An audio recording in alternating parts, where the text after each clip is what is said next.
1971 ജനുവരി 1 തൃശ്ശൂരിലെ ചാലക്കുടിയിൽ അമ്മ പ്രസവം നിർത്തിയിട്ടും ജനിച്ച മകനായി ഒരു നിയോഗം പോലെ മണി പിറന്നു. കഠിനമായ ദാരിദ്ര്യമായിരുന്നു. ഷർട്ടിടാനറിയാത്ത കസേരയിൽ ഇരിക്കാനറിയാത്ത ഒരാളായിരുന്നു അച്ഛൻ. അറിയാത്തതല്ല, ഇല്ലായ്മയായിരുന്നു കാരണം. ആദ്യമായി മണിയുടെ കല്യാണത്തിനാണ് ഷർട്ട് ധരിക്കുന്നത്.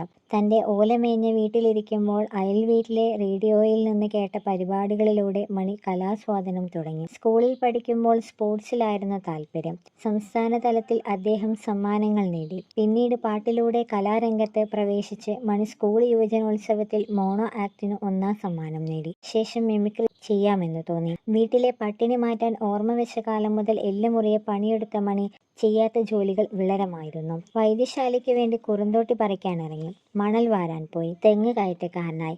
വിറക് കീറാനും കിണർ കുത്താനും പോയി. ഓട്ടോ ഡ്രൈവറായി. തുണിയും ഫോറിൻ സാധനങ്ങളും കച്ചവടം ചെയ്തും 15 പൈസയ്ക്ക് വഞ്ചി കുത്താൻ പോയപ്പോൾ മണി പാടിയ പാട്ടുകൾ ചാലക്കുടി പുഴയിൽ പ്രതിധ്വനിച്ചു.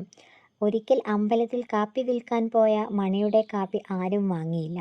കണ്ണു കാണാൻ പറ്റാത്ത വിശപ്പായിരുന്നിട്ടും കാപ്പി വിറ്റ് പോകാത്തത് കൊണ്ട് കയ്യിൽ പൈസയൊന്നുമില്ലായിരുന്നു. ഫ്ലാസ്ക് തൂക്കി നടന്നപ്പോൾ ആരോ ഫ്ലാസ്കിന്റെ ടാപ്പ് തുറന്നിട്ടത് മണി അറിഞ്ഞില്ല. ചൂട് കാപ്പി വീണത് അവിടെ ഉറങ്ങിക്കിടന്നവരുടെ ദേഹത്തായിരുന്നു. ആ ചൂടോടുകൂടി തന്നെ അവർ മണിയെ പൊതിരെ തല്ലി. വിശപ്പും വേദനയും മനസ്സിന്റെ നീറ്റിലും സഹിക്കാനാവാതെ ഒടുവിൽ ആനക്കാർക്ക് കൊടുക്കുന്ന ഭക്ഷണം ആനക്കാരനാണെന്ന് പറഞ്ഞ് വാങ്ങി കഴിച്ച് കലങ്ങുന്ന മനസ്സോടുകൂടി മണി വീട്ടിലേക്ക് നടന്നു. SSLC തോറ്റ് വീണ്ടും എഴുതാൻ നിൽക്കുന്ന സമയത്ത് കുടുംബം പോറ്റാൻ മണി ഓട്ടോ ഡ്രൈവറായി. എന്നാൽ ജീവിത പ്രാരാബ്ദങ്ങൾക്കിടയിലും മണി കല ഉപേക്ഷിച്ചില്ല. ഇരിഞ്ഞാലക്കുടയിൽ ഒരു ഗാനമേളയുടെ ഇടവേളയിൽ പരിപാടി അവതരിപ്പിച്ച മണിയെ കലാഭവനിലെ നായകനായ പീറ്റർ ശ്രദ്ധിച്ചു. മണിയുടെ പ്രകടനം ഇഷ്ടപ്പെട്ട അദ്ദേഹം കലാഭവനിൽ മണിക്ക് ഇന്റർവ്യൂ ശരിയാക്കി. സ്കൂളിൽ പഠിക്കുമ്പോൾ NCCയിൽ ഉണ്ടായിരുന്ന മണിക്ക് ഈ സമയത്ത് CSFൽ ജോലി കിട്ടുന്നത്. എന്നാൽ മണി കല തിരഞ്ഞെടുത്തു. ചാലക്കുടിയിലെ ഒരു വർക്ക്ഷോപ്പിൽ തന്റെ ഓട്ടോ ഒതുക്കി മണി കലാഭവനിലേക്ക് തിരിച്ചു. മറ്റുടുപ്പുകളില്ലാത്തത് കൊണ്ട് കാക്കി ഉടുപ്പിട്ട് വന്ന മണിയെ കണ്ടപ്പോൾ ആദ്യം ആർക്കും മതിപ്പ് തോന്നിയില്ല. എന്നാൽ ആദ്യം ഒരു കോളിംഗ് ബെല്ലിന്റെ ശബ്ദം അനുകരിച്ച് കാട്ടിയ അദ്ദേഹത്തെ കലാഭവനിൽ സ്വീകരിച്ചു. അങ്ങനെ ചാലക്കുടിക്കാരൻ മണി കലാഭവൻ മണിയായി. പരിപാടികളുടെ ഇടവേളയിൽ മണി അതിജീവനത്തിന്റെ തൊഴിലുകൾ തുടർന്നു. 1995 സമുദായം എന്ന സിനിമയുടെ സെറ്റിൽ ജോലിക്ക് പോയ മണി അവിടെ KPC ലളിതയ്ക്കും മറ്റു താരങ്ങൾക്കും മുൻപിൽ മിമിക്രി അവതരിപ്പിച്ചു. അപ്പോൾ KPC ലളിത സംവിധായകനായ അമ്പിളിയോട് മണിക്ക് സിനിമയിൽ അവസരം കൊടുത്തുകൂടെ എന്ന് ചോദിച്ചു. അങ്ങനെ സമുദായം മണിയുടെ ആദ്യത്തെ സിനിമയായി. അവിടെ നിന്ന് അദ്ദേഹം സിബി മയിലിന്റെ അക്ഷരത്തിൽ അഭിനയിക്കാൻ ചെല്ലുന്നത്. സിനിമയിൽ മണി ഓട്ടോ ഡ്രൈവറായി. സംവിധായകൻ ആക്ഷൻ പറഞ്ഞത് കേട്ട് കിക്കർ അടിച്ചതും കിക്കർ ഉടഞ്ഞ് കയ്യിൽ വന്നു.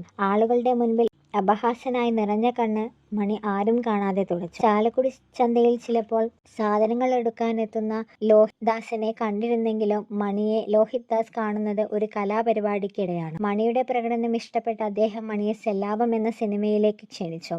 സെല്ലാപം ഒരു വഴിത്തിരിവായി മാറി. പിന്നീട് അങ്ങോട്ട് ഒരുപാട് സിനിമകളിൽ മണിയുടെ കയ്യൊപ്പ് പതിച്ച ഒരുപാട് വേഷങ്ങൾ. അഭിനയത്തിന് പുറമെ പാട്ടും മണിക്കൊപ്പം ഉണ്ടായിരുന്നു. ആദ്യമായി നാടൻ പാട്ട് പാടാൻ അവസരം നൽകിയ സൂറത്തായ നാദർഷിയായിരുന്നു. റെക്കോർഡിന്റെ അന്ന് മണി വരില്ലെന്ന് കരുതി ഓർക്കസ്ട്രയെ പറഞ്ഞുവിട്ട് പിന്നെ മിമിക്രിക്കാരായിരുന്നു മണി വന്നപ്പോൾ ഓർക്കസ്ട്ര ശബ്ദം നൽകിയത്. കാസറ്റിൽ 8 പാരഡി ഗാനങ്ങളും മണിയുടെ ദൂഷ്യമ്മ കാന്താര എന്ന നാടൻ പാട്ടുമാണ് ഉണ്ടായത്. അവസാനം കാസറ്റ് വിറ്റത് ആ നാടൻ പാട്ടിന്റെ പേരിലാണ്. സ്റ്റേജുകളിൽ ഊർജത്തോടെ മണി നാടൻ പാട്ടുകൾ പാടി. ഓഡിയോ കാസറ്റുകൾ കാലത്ത് മണിയുടെ കാസറ്റുകൾ വിൽപ്പനയിൽ റെക്കോർഡ് തീർത്തു. നാടൻ പാട്ടിനെ അദ്ദേഹം കൂടുതൽ ജനകീയമാക്കി.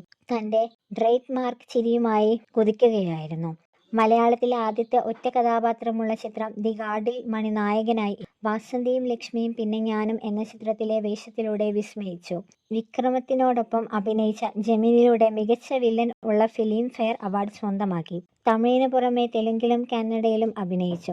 ആകാശത്തിലെ പറവകൾ, കരിമാടിക്കുട്ടൻ, വാൽക്കണ്ണാടി തുടങ്ങിയ സിനിമകളും മണിയുടെ അഭിനയ മികവിന്റെ തെളിവായിരുന്നു. മണി നായകനായി എത്തിയ ബെൻ ജോൺസൺ കേരളത്തിൽ മാത്രമല്ല ബാംഗ്ലൂര് പോലെ മറ്റു സൗത്ത് ഇന്ത്യൻ നഗരങ്ങളിലും മൾട്ടിപ്ലക്സുകളിലും ഹൗസ്ഫുള്ളായി.